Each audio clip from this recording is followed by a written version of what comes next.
class, it is Mrs. Gilling here, and I'm going to be your work-based learning instructor this quarter, the course where you get credit for going to work. Pretty awesome, right? Before I let you know about the course and the expectations, I want to let you know a little bit about me and about my family. So here's me, meet Mrs. Gilling, and a picture of my husband and myself. So this is me. Looks like the picture, right? I am Mrs. Gilling, and I grew up in Nampa, Idaho, and I went to college at BYU in Provo, Utah. Go Cougars! We love BYU football around here so far. Depending on when you're watching this, we're 5-0 right now, which is awesome, and we have a shot possibly of making it to a playoff game, which is really cool. That doesn't happen to us very often, so I'm pretty excited about that, and I really hope I'm not jinxing myself by telling you this, and that we keep doing well. But I graduated with a degree in teaching social science, so I can teach all the social studies courses to middle school and high school students, and I absolutely love teaching you guys. It's a lot of fun. I also love playing bananagrams. I don't know. Here you go. You can see it. Super fun game. My friend comes over and we play bananagrams a lot, and I enjoy spending time with my family. So speaking of my family, this is my husband Ethan. He's an onion farmer. Spends a lot of time out on the tractors doing work. The kids love going out and having time with him out on the farm. It's a lot of fun for him, even though our house sometimes smells like onions. But it's cool because we have like an unlimited supply and we can have onion rings pretty much whenever we want. So that's pretty awesome. But he's a fun guy to have around in our family. This is our oldest. Her name is Taylor, and she's just about to turn 6 years old. And she started kindergarten this year, and she loves kindergarten. She talks about it all day long. She talks about her friends there, her teachers there, what she's learning, what happened at recess, what she ate for lunch. That's like the first thing that she talks about after she gets off the bus is what they had for breakfast and what they had for lunch.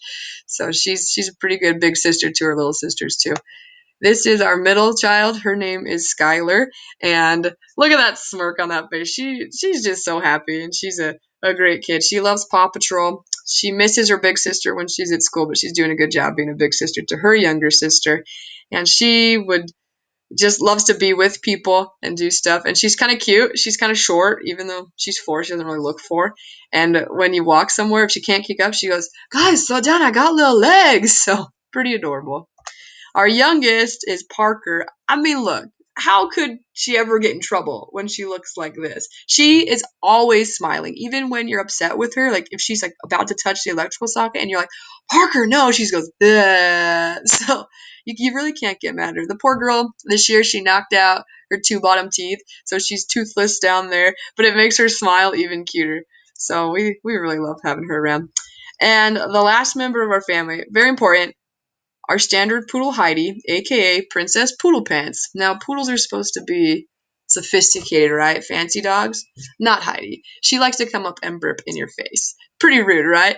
But she's still fun, and the girls absolutely adore her. So that's Mrs. Gilling and my family. Let's get into the course and what you're going to be studying this quarter here. So if you've ever taken work-based learning at I Succeed with other instructors, it's going to look pretty much the same. You're going to start off by knowing that it's a pass-fail course, so there's no ABC. It's either you pass it or you fail it. And it either has 8 or 9 lessons depending on the quarter. The quarter we're in right now while I'm making this video, it's Christmas time. We have all those breaks. You have the Christmas break, Thanksgiving break, and so it's only an 8-week quarter, so you have 8 lessons. If it's a 9-week quarter, you would have 9 lessons. So each week you need to make sure you're completing one of the lessons. And here's your required assignments. So first of all, you have a student work program contract. In the first lesson, you will submit a contract, and the contract allows you to explain where you are working and what you will be doing at work. It's really important that you print out the contract and you have it signed by yourself, if you're under 18, by your parent and guardian. And it also needs to be signed by your work supervisor. A lot of kids forget this step, a lot of students. It's really important to make sure that they sign it as well. And you'll submit part of that now at the beginning of the quarter, and then at the end of the quarter, you will upload your final contract with your completed activity log. The activity log is where you keep track of your hours each week. And doing all this is worth 25% of your grade. You'll also have weekly activity logs, and that's where you'll need to keep track of how many hours you worked each day. On days you don't work, make sure to put a 0 on the chart. At the end of each week, add up the total number of hours that you worked. You'll also have a weekly discussion. They're also referred to as activity reports, and these are worth 25%. So each week you need to write a paragraph, at least 3 sentences, just letting me know what you did at work that week, what you learned, and let me know how many hours you worked that week as well. And then the last part is your final essay when you're all done with the quarter and you've worked all the hours you need to work.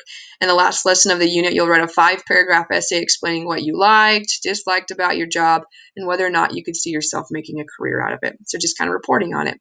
Very simple course. It's honestly, it's up to you if you're going to pass this course or not. If you go to your work, you do your job, you turn in your reports, then awesome, you're golden, you're going to pass.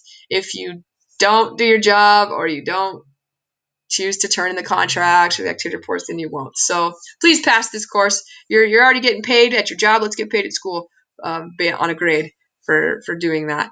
If you have any questions, you can definitely reach out to me and I can help you with these assignments and let you know what you need to do. It is important to know that you do need to have a job for this course. So if you're watching this, you're like, oh crap, I don't have a job, you'll want to reach out to your counselor and get assigned to a different course. You do need to have some sort of employment for this. Just for your information, we do have a group Google Hangout for this class. There's an announcement I made that has the Hangout link and the information that you can go to and find that. So the group Google Hangout is there. If you have like general questions that you think other students might have, you can post it in the Google IM part, and then I'll answer it, or maybe even another student might know the answer. But I do have some guidelines for using that if you choose to. So first of all, to access the group Hangout, you need to use your school Gmail account.